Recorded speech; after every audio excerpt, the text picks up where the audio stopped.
What's up, Magical Misfits? Drew here, and it's tag time again. So I've been eyeing a few tags recently, but when I saw this tag, I knew immediately that I had to jump on. And actually, the lovely Mina over at Witch Boss TV did tag me to do the video. So thank you, Mina, but I would have done it anyway because she did this last year too, and I really like the idea. So there's no way I wasn't going to jump on board. I would imagine if you're watching my channel, you absolutely know who Mina is, but just in case you don't, I'm going to leave links and I'll probably do an end card. Please do check her out. I don't know what else to say about her besides that she's lovely. I just adore her. In my opinion, she is definitely an asset to the community. So please check her out. This tag, much like the tag from last year, is kind of a year wind up. So it's about 2019. Questions that reflect what was going on with the individual in that year. It is a 13 question tag, and I will, of course, leave those below in the description. Question number 1 is favorite book you read or bought this year. Honestly, I'm sure books were bought this year, but I can't remember what. Actually, this book may have been bought this year. Most of the books that I've read this year, I'm actually rereading or reskimming through. I've reread several books this year, but I did read a couple ones I hadn't read before. And one that I hadn't read before was this one. It is The Shamanic Guide to Death and Dying and includes meditation and rituals by Kristen Madden. And I really like Kristen Madden. This book is not going to be up everybody's alley. It's a lot about, it's about death coming from the standpoint of different spiritual paths and working with people on different spiritual paths. For example, if a pagan died and their whole family was Christian, the practitioner who this is guided at, the person who would come in and facilitate being able to work in a way that's comfortable for everybody and honors the person who's passed and blah, blah, blah, different rituals and rites and so on and so forth. I really enjoy this book. Again, it's not going to be for everybody, but I really like it. And I chose this book first and foremost because of the author. She has another book. She probably has many, but probably the second book I ever read dealing with shamanic practices was by her, and it was a lifesaver for me. She spoke about many things that I was experiencing and did not have context for, did not understand, didn't know they were a real thing, and really brought some clarity to me and my path. It just was hugely beneficial to me on my path. So I wanted this book by her as well. Question number 2 is favorite card, deck, or divination tool you worked with this year. So for the past probably 12 years, I don't know, Osho Zen has been my absolute favorite deck of all time ever. It's my baby. I have never resonated with another deck like I do this one until this year. I've had my eye on a deck for some time, and I used it virtually through like an app on my iPad, and I really liked it, but you never know how a deck is going to feel or resonate until you hold it in your hands and you use it. So I know that I am terribly picky about tarot. Most, like 98% of tarot decks, or maybe even 99%, do not resonate with me. I cannot work with them. It's just not my tool. So I didn't want to run out and buy the deck, but I was really eyeing it for years. And then a lovely friend of mine named Dana, who has a channel called The Shadow Moon Witch here on YouTube, decided she didn't want her copy and wanted to get rid of it, and knew that I was looking at it and that it was something that I really felt that I wanted, but just was afraid to sort of take the leap. So she offered to gift it to me, rehome the deck with me, because she is lovely. And she did. And it is now my favorite deck of all time. I've only done a couple readings with it, but they resonate so fully and completely. They're such beautiful, dead-on readings that I'm so in love. We're talking about the Wildwood Tarot here. I don't know, if you're a tarot person, you probably do, but is this upside down? Well, and they're probably all mixed up anyway, but I am in love with this deck. I always knew that I liked the imagery, but like I said, once I read for myself out of this deck, I did read. Oh, this is just my new baby. It is my baby. I am in love with this deck. So thank you, Dana. She already knows. She knows that I am completely smitten, but that's my deck for this year and probably for a very long time. The next question is favorite crystal you bought and or worked with this year. So I didn't really make any major crystal purchases this year. Bought a few tumbles. And one of the ones that I got this year that was new that I've really been drawn to and working with is called Hypersthene. So I hope you're going to be able to see how lovely this is. It's got these little flashes of mica in it. Oh, goodness. You see that? So it's virtually a black stone with these beautiful little flashes. And like, I'm not able to do it justice. And my piece isn't honestly the most I mean, you can find much nicer specimens than my piece, but it is a beautiful stone. I was very drawn to it when I saw it in my friend's shop and had not ever worked with it. So I grabbed it and brought it home. Figured we'd see what would happen since I was drawn to it. And Hypersthene enhances psychic visions. It increases one's spiritual awareness and intuitive understanding through resonance with morphic fields of knowledge. It is a stone of inner visions, both for receiving information in symbolic form, for planting one's creative intentions into the fabric of unmanifest potential. Hypersthene brings awareness of one's shadow side into consciousness and aids emotional healing through understanding and self-acceptance. Hypersthene aids in the process of healing through creative visualization. So it's a stone of self-awareness, of sort of intuitive and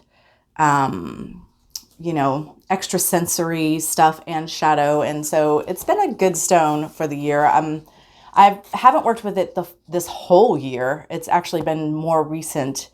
And I'm looking forward to doing some of the visualization and the meditation with it, especially with regards to some shadow work. Here's what the picture looks like in the book, if that's helpful at all. Anyway, that's the stone I've been digging on this year. And for all the reasons I just said, as far as what the properties are. Number 4, favorite witchy accessory. Think glamour magic. Okay, this is about to change literally in a couple weeks because I'm getting something for Yule.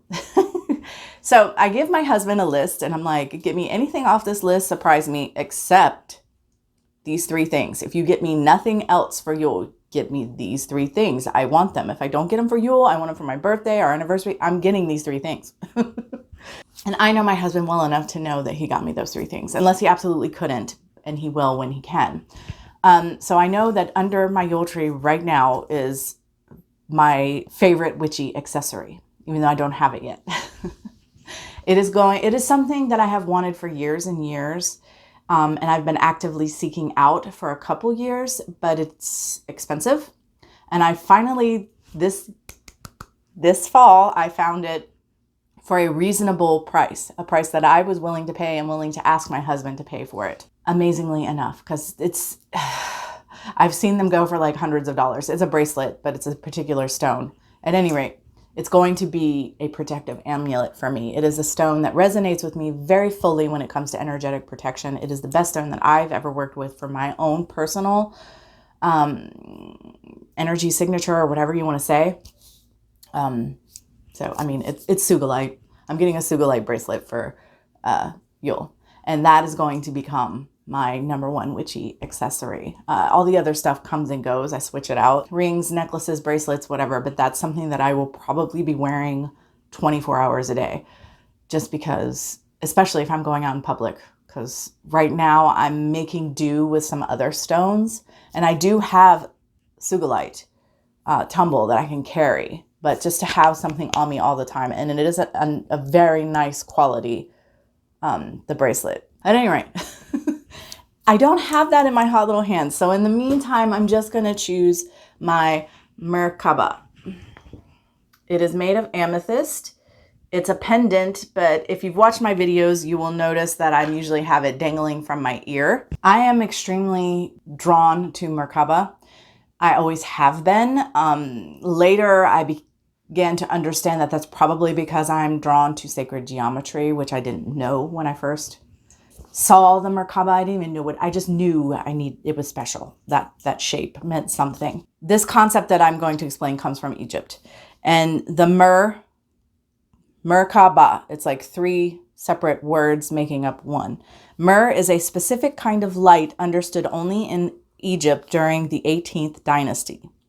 It was seen as 2 counter-rotating fields of light spinning in the same place. So you know that thing you do with your hands when you're going, it's like that. These light fields were generated by specific breathing patterns. Okay, Ka refers to the individual spirit, and Ba is the body or physical reality. So this is about activating, the symbol is like you can envision yourself inside of it. And I don't have my platonic solids there on my... Okay, so the tetrahedron is the triangular 3-dimensional shape. And this is 2 of those put together. You've got one going this way and one going this way, and they're overlapping. I know it's kind of complicated, but you can envision yourself inside this, because the idea is if you can do these specific breathing patterns, you can activate the Merkabah, which is an energy field around the body. It's a lot more complicated than that, but like, if you're interested, look into sacred geometry. At any rate, the Merkabah is special to me and important to me in my spiritual practice. Number 5 is your favorite. Okay, what is my favorite crafting or hobby item connected to my magic? And that's going to be polymer clay all day long. This is the case that I keep my Osho Zen tarot in, and this is all polymer that I've done. My wand, I used polymer for that, and I have other wands that have polymer on them. Not only do I use it to make magical tools, I also use it in magic. Not so much polymer clay as much as air dry clay. Both of those things are important in my practice. I just did a video not too long ago about an air dry release spell, air dry clay release spell. And I do make tools. I have one tool. I just need some bits and bobs that I don't have that I'm waiting to make, and it will be dedicated to my matron. So it's still weird for me to say that. At any rate, clay is essential as far as any kind of crafty thing. There's plenty of other things I use, but that's the first thing I'm going to think of and go to. Number 6, favorite topic to talk about in the witchy community, and that's magic. All day long. I mean, I like to talk about meditation and visualization, like astral and, whatever. It's all juicy and interesting, but magic, like spell components and spell crafting, any of that. I love to talk about magic. And that's kind of vague because it does include like, casting circle or ritual items or consecration, like just magic in general. I just love to talk about that with other practitioners, to talk to them about it, to listen to them talk about it. I love it. So that kind of ties into question 7, most watched theme in videos, and of course, why? So magic. If I'm scrolling through and I see it looks like somebody's doing spellcraft on their channel, I'm going to click on that first. I love it. I also like to watch videos that are kind of trending. The topic is trending.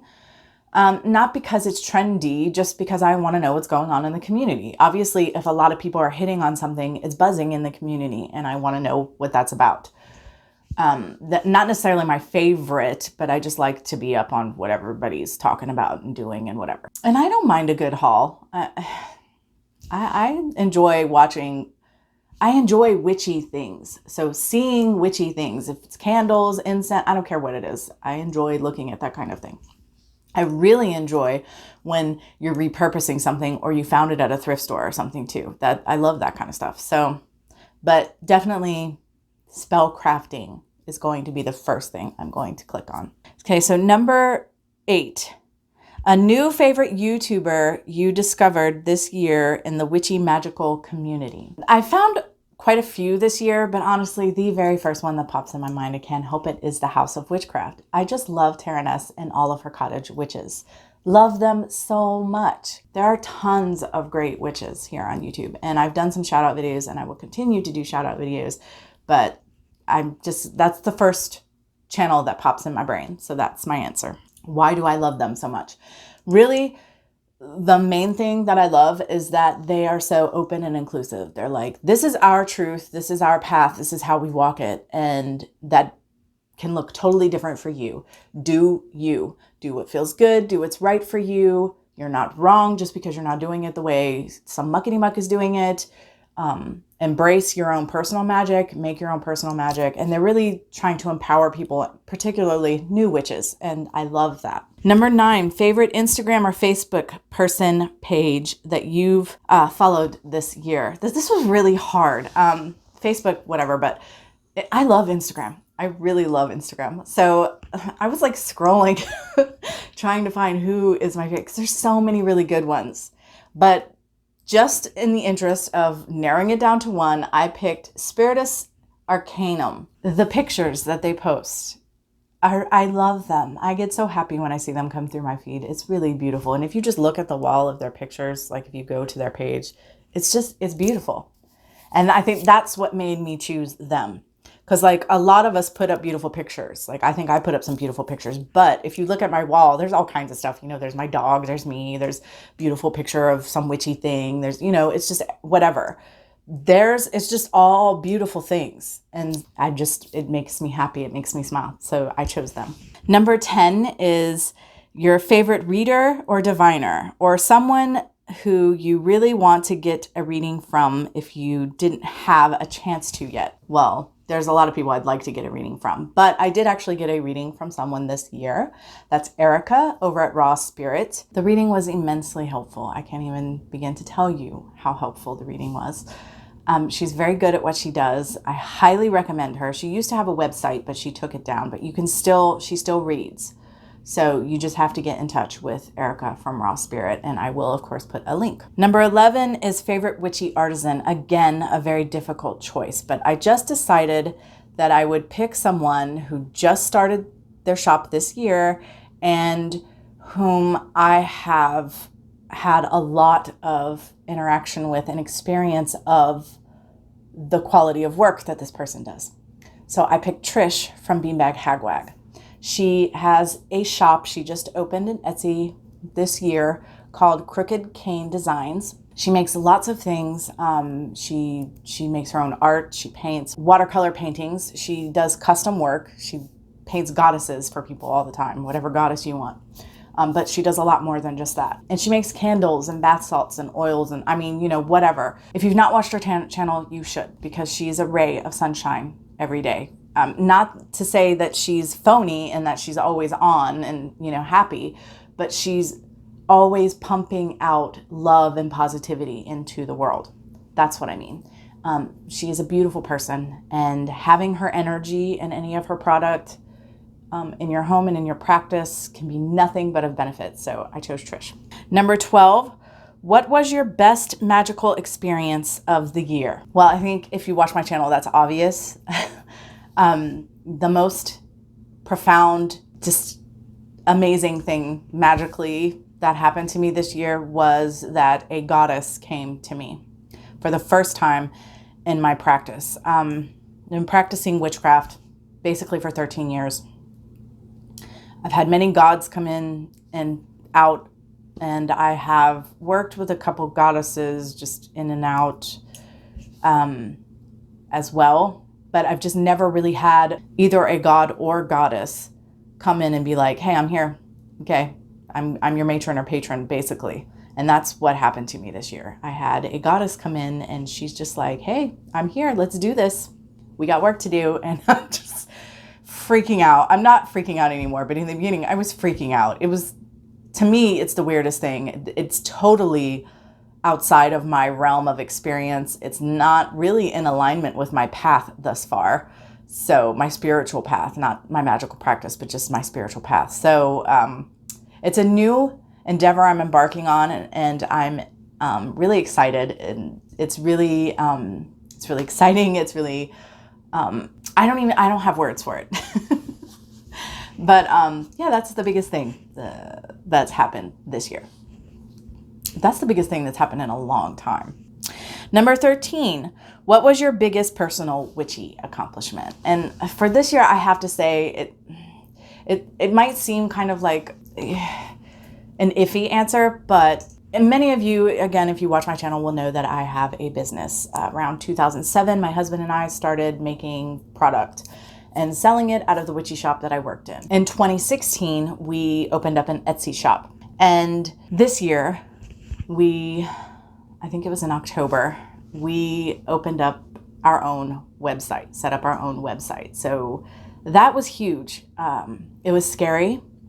And, it still remains to be seen if it's going to be successful. I feel good about it so far. We want to give it at least a year and see what happens, but we're hoping it's the next step for our business, because our dream is to have my dream is to have my own shop, and has pretty much always been my dream ever since I worked in one, and I know what it's like to do that. I've wanted my own shop, but who knows what's going to happen. I'm just really excited about the website, and the reason that that's witchy obviously is our business is witchy. We make witchy wares. So I guess that's my big witchy accomplishment this year. And yeah, I feel really good about it. I feel like it's definitely an accomplishment and a step forward.